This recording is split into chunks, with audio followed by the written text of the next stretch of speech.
Hello students, this is from TSN. So student, last we have started the chapter और हमने chapter में अपना first मतलब लोगो primitives हमने पढ़ने स्टार्ट करे थे। लोगो में हमने क्या पढ़ा था स्टूडेंट्स, हमारे कमांड्स पढ़े थे। ठीक है, आपके जो लोगो है, ठीक है, आपने जो देखे थे लोगो प्रिमिटिव 1 में आपने जो है उसमें पहला कमांड कौन सा पढ़ा था, वो था फॉरवर्ड कमांड। फॉरवर्ड कमांड मतलब हमें आगे बढ़ने वाला कमांड। अब हम क्या पढ़ेंगे स्टूडेंट, सबको समझ में आया था कि हमारा टर्टल चलता कैसे है।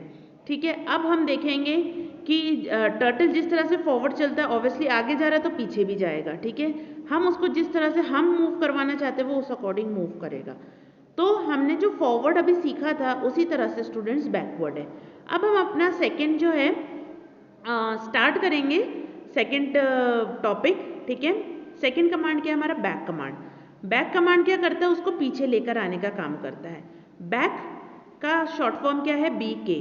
ठीक है, बी के मतलब बैक कमांड। अब हम पढ़ेंगे the meaning of the word back is to move backward. Back का मतलब क्या होता है स्टूडेंट्स, पीछे आना। ठीक है, तो अगर हमने बैक कमांड दिया तो वो कहाँ जाएगा, टर्टल पीछे की तरफ मूव करेगा। You must have seen someone reversing a bus. आप सबने देखा होगा कि बस रिवर्स होती है, पहले आगे जाती है फिर वो पीछे को रिवर्स करते हैं। तो वो क्या हुआ, वो पीछे की तरफ जो आ रही है वो क्या है, backward. You see that the bus does not change its original position. आपने देखा है अगर बस सीधी गई है तो वो जब रिवर्स होगी तो वो उसी डायरेक्शन में रिवर्स होगी, लेकिन ऐसा नहीं है कि बस का जो फ्रंट है वो एकदम पीछे आ जाएगा, नहीं। ठीक है, क्या होता है, जिस तरह से बस खड़ी है उसी तरह से जब रिवर्स हो रही है उसी डायरेक्शन में रिवर्स हो रही है तो वो क्या आ रहा है, बैक की तरफ वो रिवर्स हो रही है, लेकिन अपना फ्रंट चेंज नहीं कर रही है। ये चीज़ आपको ध्यान रखनी होगी, टर्टल भी अपना फ्रंट चेंज नहीं करता है, वो उसी तरह से पीछे की तरफ आता है। You see that the bus does not change its original position, it moves back without turning its face. ठीक है, वो अपना मूव मतलब ऐसा नहीं है कि अगर ड्राइवर बैक कर रहा है तो वो बैक सीट पे आकर के बैक करेगा, नहीं, वो वहीं ड्राइविंग सीट पे सामने बैठ करके वो पीछे की तरफ बैक करेगा, लेकिन उसका मुंह कहाँ पे रहेगा, फ्रंट के साइड ही रहता है। In the same way the turtle move while moving back. इसी तरह से टर्टल भी जब पीछे की तरफ आता है तो वो इसी तरह से आता है। With back command the turtle moves. Back command से क्या होता है, टर्टल मूव करता है and draws in the direction opposite to its pointed head और फेस। अब अगर आपका जो टर्टल है उसका जहाँ पे भी हेड है या फेस है वो रहेगा वैसे, लेकिन पीछे की तरफ वो बैक हो जाएगा, तो वहाँ पे क्या करेगा, एक लाइन ड्रॉ करेगा, डायरेक्शन उसका वो पीछे की तरफ का रहेगा, that is in backward direction. वो कहाँ पे रहेगा, बैकवर्ड डायरेक्शन में। BK is the short form of back. BK क्या है, उसका शॉर्ट फॉर्म है किसका, बैक का शॉर्ट फॉर्म है बीके।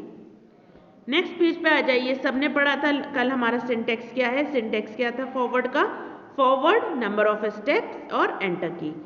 अब हमारा सिंटेक्स देखेंगे, हमारा यहाँ क्या है सिंटेक्स, बैक का, back, number of steps, enter की। ठीक है, उसी तरह से आता है students, back, number of steps डालेंगे और एंटर की हम प्रेस करेंगे, नहीं तो हम क्या देंगे, बीके। बीके मतलब शॉर्ट फॉर्म है बैक का, नंबर ऑफ स्टेप्स और एंटर की। ठीक है, how to use back command. अब आप देखेंगे कि बैक कमांड कैसे यूज होता है स्टूडेंट, जैसे फॉरवर्ड यूज होता है वैसा ही बैक यूज होता है। अब हम वापस से पढ़ेंगे बैक कमांड किस तरह से इस्तेमाल होता है। टाइप बैक, हम टाइप करेंगे BAC के बैक। ठीक है, लेकिन उसमें क्या आपकी स्पेलिंग सही होनी चाहिए। प्रेस स्पेस बार स्पेस देंगे, उसके टाइप 20 क्या हुआ स्टूडेंट्स, हमारा नंबर ऑफ स्टेप्स, तो हमें क्या टाइप करना है 20, देन प्रेस एंटर की। अब फिर हम क्या प्रेस करेंगे, एंटर की। एंटर की प्रेस करते ही उसी अकॉर्डिंग वो टर्टल मूव करेगा। This way the turtle moves 20 steps backward. इस तरह से क्या होगा स्टूडेंट्स, टर्टल जो है 20 स्टेप या 20 कदम पीछे चलेगा। और दूसरी तरह से हम कैसे लिख सकते हैं स्टूडेंट्स, टाइप BK। बीके क्यों लिखा, बीके क्या हुआ, उसका शॉर्ट फॉर्म हुआ, स्पेस बार दिया, उसके बाद हमने क्या टाइप किया 20 और प्रेस किया एंटर की। अब देखिए आप दोनों साइड में आपको रेड में दिख रहा है, ऊपर में BAC के बैक लिख के 20 और एंटर की प्रेस की, और नीचे यहाँ पे BK लिख के 20 एंटर की प्रेस की है। Rules to move the turtle back. अब हमने कल पढ़े थे rules to move a turtle forward, अब हम क्या पढ़ेंगे, rules to move the turtle back. First point, type correct spelling of back और use its short form BK. या तो आप स्पेलिंग ठीक लिखिए बैक, BACK बैक, नहीं तो आप शॉर्ट फॉर्म इस्तेमाल करिए BK। Second, always leave a space between BK and number of steps. अब जब आप BK और नंबर ऑफ स्टेप्स लिखते हैं उसके बीच में एक स्पेस होनी ज़रूरी है।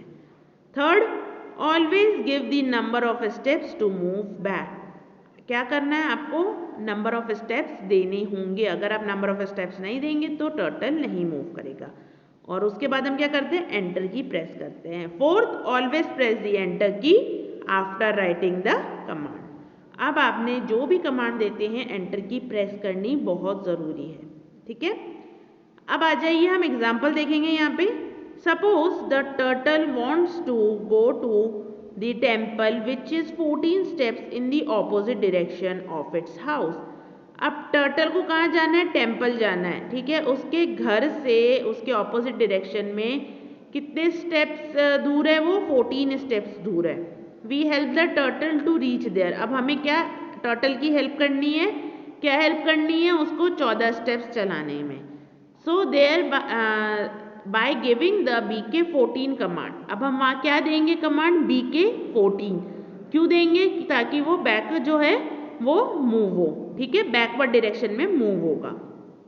Next, suppose the turtle wants to go to a bank to deposit money. अब टर्टल को क्या करना है, अपना अमाउंट जो है, मतलब उसको पैसे जो है बैंक में डिपॉजिट कराने हैं। अब यहाँ देखेंगे the bank is 22 steps in the opposite direction of the turtles home. Opposite direction मतलब उल्टे डायरेक्शन में अब बैंक है। टर्टल का घर जहाँ है उसके उल्टी डायरेक्शन में क्या है, बैंक है, ठीक है। तो जो उल्टी डायरेक्शन में बैंक है और उसके स्टेप्स कितने हैं, 22 स्टेप्स है। तो अब टर्टल को कितने स्टेप्स मूव करने होंगे, 22। So we help the turtle to reach there bye giving the BK 22 command. अब हमें टर्टल को अगर 22 स्टेप्स पीछे चलाना है तो हम क्या देंगे कमांड, BK।